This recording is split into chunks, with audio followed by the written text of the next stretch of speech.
I'm here at the Manatee County Fair, at the wonderful Manatee County Fair. I'm here. I want to interview Mr. Jerry Dakin, whom I've known for a number of years, but I'm going to let him answer some questions. Jerry, where were you born and raised? I was born right here in Manatee County at the Manatee Memorial Hospital. That's only, I don't know, 8 miles from here. And I've lived here all my life. I don't know a better county you could live in. This county has blessed our families and all the great things that's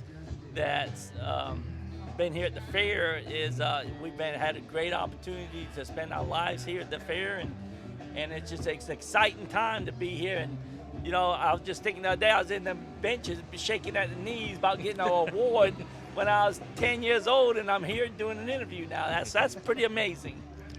Okay. When did you get started in the dairy business? I know your father was the main one that got started, but when did the family get started? That's what I should say.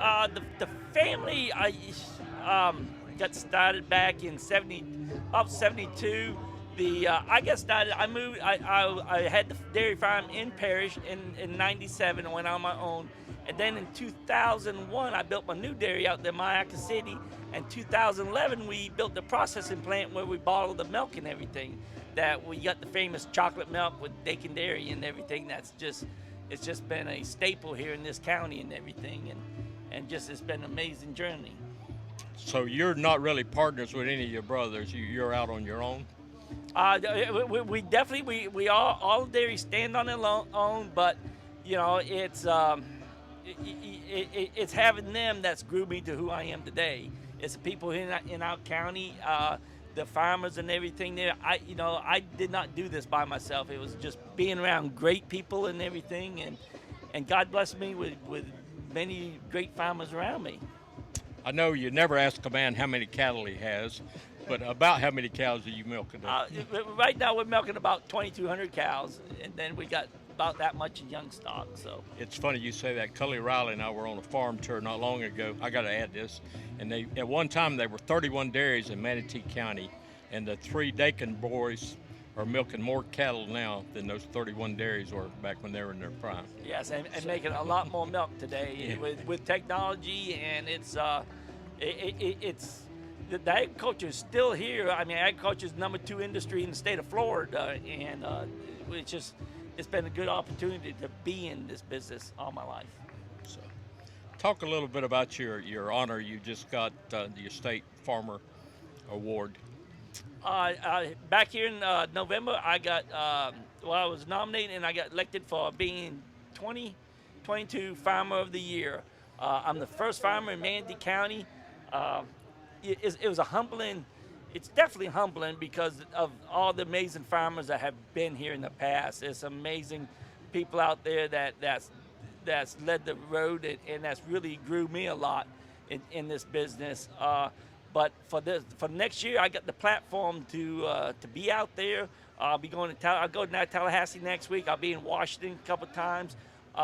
It's just opened a great platform up for me to be able to go out there and talk about agriculture and help make people realize that we need to keep agriculture in the United States.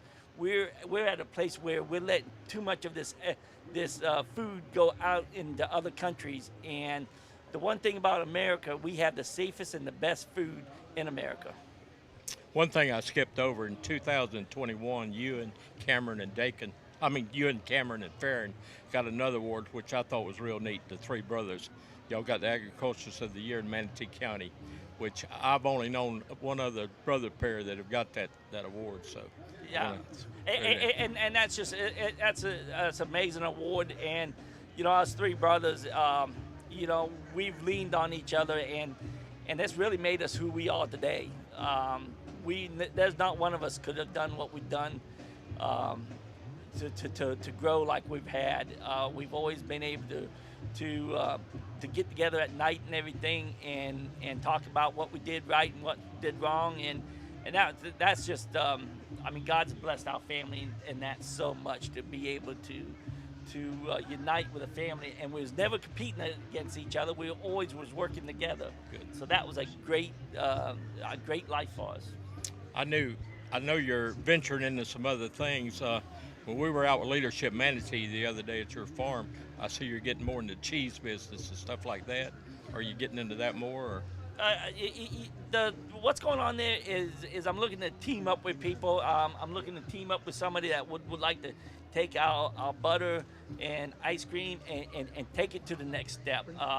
My passion is cows and putting things together, but I'm at a position that I can't literally do it anymore, and it's for me it's teaming up with partnerships with other people and moving into the next division and all. But Yeah. it's having great people around us that makes us move forward. What do you foresee agricultural in Manatee County in the next 10 years? Agriculture in the next 10 years, I think we're going to have to start farming people. It's going to change. What does it look like exactly? I see with the deliveries and everything there that more people can get the products to other people. I see us getting to smaller farms. I see unique stuff with technology. Before distribution is an issue for us in the milk business because of we have the trucks and everything there, but I see that with Amazon and all this there'll be a lot more distribution. That way it can help the small farmers get them niche stuff to the consumers. I know you were raised up here in the fair showing animals and all. What do you foresee for the fair in the near future? For the fair, I see amazing things. With all the Holstein heifers in here tonight that's being showed.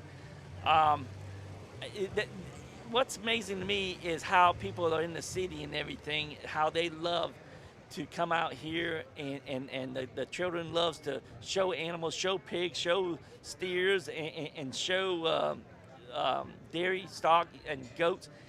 It's the most educating thing for them. It teaches them common sense and everything that they cannot learn other places, and it gives them an opportunity to learn about agriculture because they get down in it.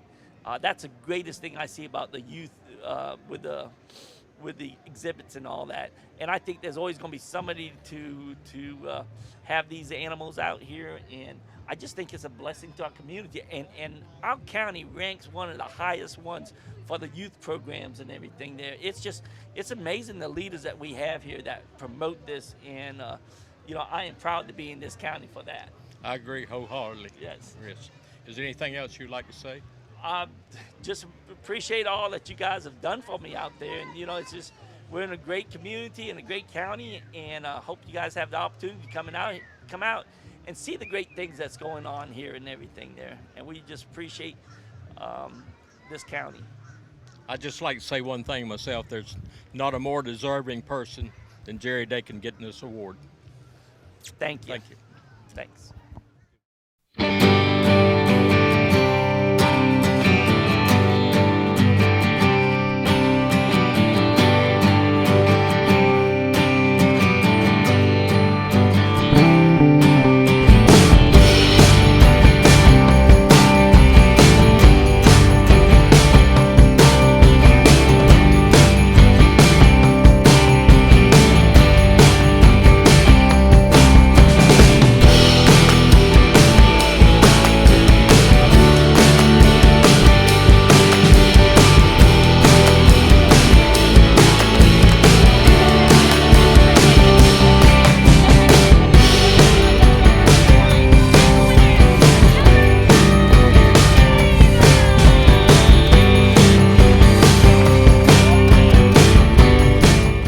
Well, good afternoon and welcome to Bradenton, Kiwanis. We are a 100-year-old organization here in the community.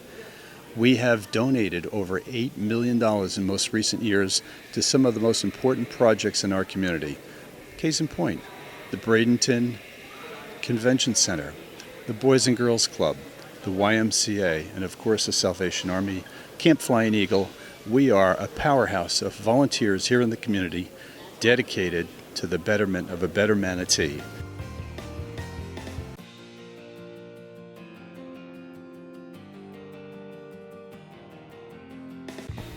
We're celebrating our 100th anniversary of Bradenton Kiwanis, and some of the great leaders of our communities like R.E. Bell, founder of Bell's Department Store, Dr. Sugg. Everybody knows Dr. Sugg. We have schools named after Dr. Sugg. We have parks named after him. We have a tremendous legacy of 100 years of leadership here in the community, and we are here to really celebrate that 100 years, and we ask that you join us. So Kiwanis is not new to the fair. Actually, in 1934, we had the Kiwanis International Fair here in town. Bradenton Kiwanis put forth this great opportunity where they had boat rides and races and zoos and animals, exotic animals. And so since 1934, we have been active in some form of community celebration.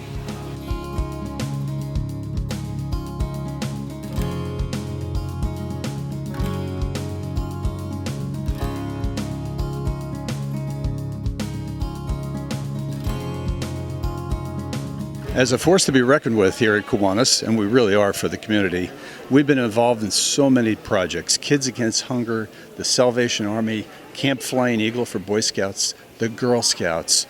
We support Feeding Little Tummies. We support Kids Against Hunger. There are many things that we do on a daily basis for the people of Bradenton and the community that surrounds us. As we entered 2022, be on the lookout for some of the great and exciting things that we're about to do for the community. This is our 100th year, and we plan to make this a huge celebration for the Bradenton community. We plan a lot of things that should be fun, enjoying, and of course, enriching our lives here in Bradenton, making Bradenton a better place to live.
Well, my name is Les McDowell, and I've got a cowboy camp here.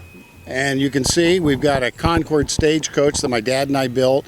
It's about 1865 is the year of it, and we got the Smithsonian Institute plans. And I talk about the stagecoach and stagecoaching even in Florida. And yes, there was stagecoaching in Florida. And then over here, I have got a chuck wagon, and that's every cook's nightmare that would have to cook out. But that was very important on the cattle drives and stuff through Florida. And the main thing about Florida and what is nice about Cowboy Camp is the first hoofed animals came through Florida with Ponce de Leon. And so before there was a West, which I think the Western's been done, and I love Westerns,